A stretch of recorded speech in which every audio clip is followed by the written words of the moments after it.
Children need vitamins and minerals for a healthy immune system, growth, mental and physical development, and overall good health.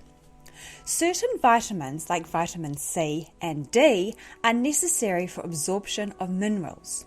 Vitamin A helps keep eyes healthy, and B vitamins are necessary for helping the body make energy and metabolism, as well as participate in some rather important functions for brain development. Vitamins come in two forms: fat-soluble and water-soluble. Fat-soluble vitamins are stored in the fat tissues and in your liver, ready and waiting for when the body needs them. Vitamins A, D, E, and K are fat-soluble vitamins. Water-soluble vitamins are in the name. They dissolve in water. Basically, this means when water-soluble vitamins are ingested, they travel through the bloodstream to the necessary areas, and any excess comes out when you urinate. Therefore, these vitamins actually need to be replaced more often as they don't stick around. Water-soluble vitamins, vitamin C, and the all-important B vitamin group are thiamine or B1, riboflavin B2, niacin B3, pantothenic acid B5, pyridoxine B6, biotin B7, folic acid B9, and cobalamin B12. You may have noticed some missing numbers there: B4, B8, B10, and B11. B4 or iodine, vitamin B8, inositol, but vitamin B10, para-aminobenzoic acid, and vitamin B11, salicylic acid, are no longer labelled as essential vitamins required to be included in the diet because they cannot be manufactured by the body. Now, this does not mean they're not important vitamins, that they still come recommended and ideally you should include. It is just that other vitamins are classed as essential purely because our bodies require their daily contribution.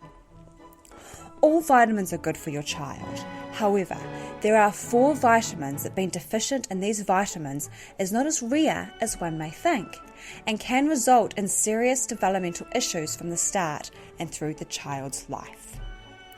Folate.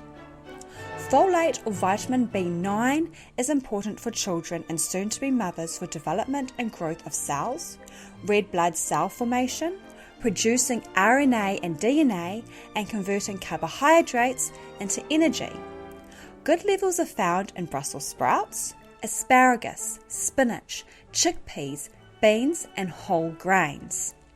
Children between 1 to 3 need around 150 micrograms, 4 to 8-year-olds 200 micrograms, and 9 to 13-year-olds 300 micrograms. The general consensus for the safe dosage is 65 to 300 micrograms for children under 13. 4 spears of asparagus contains 88 micrograms. 1 cup of canned chickpeas is 161 micrograms. 1 cup of green peas, 75 to 95 micrograms. And a massive 256 micrograms are in black beans in only a cup. You can toast asparagus rolls in the oven for a delicious weekend brunch. Smear avocado on crackers or toast with tomato. Lightly fry an egg to go along with the avocado. Slice a juicy orange for dessert. Saute broccoli in a stir fry. Add nuts and seeds for snacks, or toss in some frozen papaya into a smoothie along with a frozen banana for a folate-rich snack. Vitamin A. Vitamin A is one of the fat-soluble vitamins that stores in tissues in the liver. Although deficiency used to not be a thing, it is becoming more prevalent in children that are picky eaters. Vitamin A is most known for encouraging good eyesight and improving our ability to see a range of colours. However, the benefits of vitamin A do not stop there. It is a rather important antioxidant to help reduce inflammation, in particular in cases of skin allergies. It assists in helping with growth, reducing risk of infection, and promotes cell production. Children that eat a range of goodies high in vitamin A are less likely to have to take frequent trips to the doctor. And in this day and age of viruses going around, it is even more important for children to get a healthy dose. The two main forms of vitamin A are retinoids and carotenoids. Retinoids are mainly in animal sources, and carotenoids are mainly found in plant sources. Beta-carotene is converted into vitamin A by the body and is the antioxidant compound that gives those lovely intense flavours and colours we see in fruit and vegetables. Vitamin A tends to be high in those orange goodies like sweet potatoes, carrots, apricots and egg yolks. Fortified milk, fish, dark leafy greens and most other bright coloured fruits and vegetables contain vitamin A. The recommended daily intake for 1 to 3 year olds is 300 micrograms, 4 to 8 year olds 400 micrograms, 9 to 13 year olds 600 micrograms and older 900 micrograms. 100 grams of apricots contains 50 micrograms. Half a cup of raw carrots contains 459 micrograms. And here's the whopper. Sweet potatoes contain 1,403 micrograms of vitamin A. Now, surely you can include that in a child's diet. Just mash it up for them. Vitamin C. Vitamin C is a well-known vitamin for boosting immunity. However, the benefits of this water-soluble vitamin do not stop there.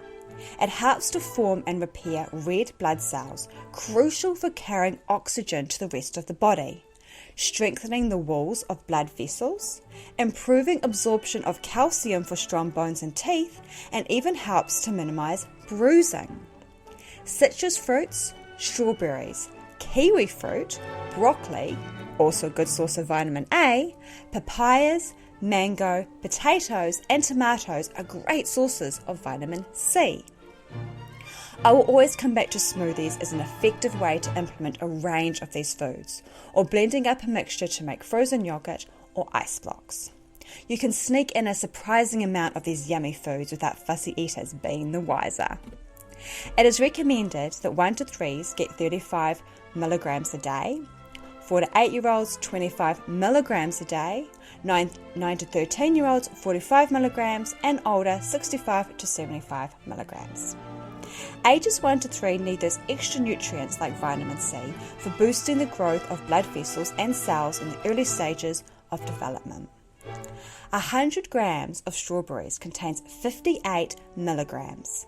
100 grams of papaya contains 60 milligrams, and 100 grams of kiwi fruit or 1.5 kiwi fruit has 92 milligrams of vitamin C. As you can see, there is no need to supplement vitamin C. Unfortunately, you generally cannot overdose as excess vitamin C is excreted. Vitamin B12. What happens if a child is deficient in vitamin B12? Vitamin B12 is a crucial vitamin for the central nervous system, the formation of red blood cells, and turning food into energy. Like with folate, it is also required for the formation of DNA and RNA to enable the production of new cells and for their growth. And, of course, it is vital for the functioning of the immune system. Research has pointed to some rather worrying theories on deficiencies in B12. It may be known to you that deficiency in this vitamin can cause developmental delay. However, it goes even further.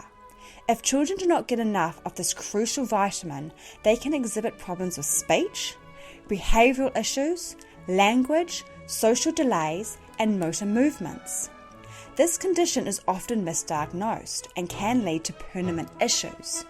Symptoms of B12 deficiency or pediatric B12 deficiency mimics autism spectrum disorder, which in both cases children can display OCD behaviours, withdrawal and writing difficulties.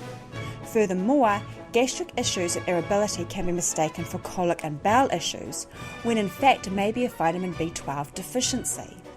the late talkers and walkers and the inability to thrive may come down to these issues, which is why it is imperative more focus is given on adequate dose of B12, especially in cases of the growing trend of veganism and vegetarianism. 1 to 3-year-olds need 0.9 micrograms. 4 to 8-year-olds, 1.2 micrograms. 9 to 13-year-olds need 1.8 micrograms. Research suggests that it is pretty difficult to get too much. However, getting it from your food is better than a supplement. Although organ meats and fish have high levels of B12, good luck getting the kids to eat that. Beef, fortified cereals, salmon, soy milk, dairy and eggs are also good sources of this vitamin. It seems that B12 from dairy is most bioavailable. This means that even though a food may technically be high in B12, all of that may not be absorbed adequately in the body. 1 cup of whole milk supplies 46% of your recommended daily intake of B12, along with 46% RDI in 2 eggs. These 2 sources pack in a punch for dose and absorption. Shiitake mushrooms contain 5.6 milligrams per 100 grams dry weight. Edible algae like nori contains an amazing 63 milligrams per 100 grams. Some of the nutrients in algae do diminish in the cooking stages. However, because they are so high in nutrients like B12, iodine and omega-3, they still provide a pretty good dose for children that don't eat meat and contains a coenzyme that increases the bioactive form of B12 in the body. As with most seafood, it is fine in moderation. Seafood and algae can absorb other things from the ocean that are not particularly good for us. So, when going for foods high in B12, provide a lot of variety just to make sure. I will always recommend that it is best for children to get those vitamins from their diet rather than supplement form. They are more easily digested and absorbed and decreases the risk of having too much, especially in the case of fat-soluble vitamins. How do you sneak in those goodies they need? Comment below your favourite recipes that the kids love. Please like and subscribe, and don't forget to hit that bell notification to stay updated when I release another video. Thanks for watching.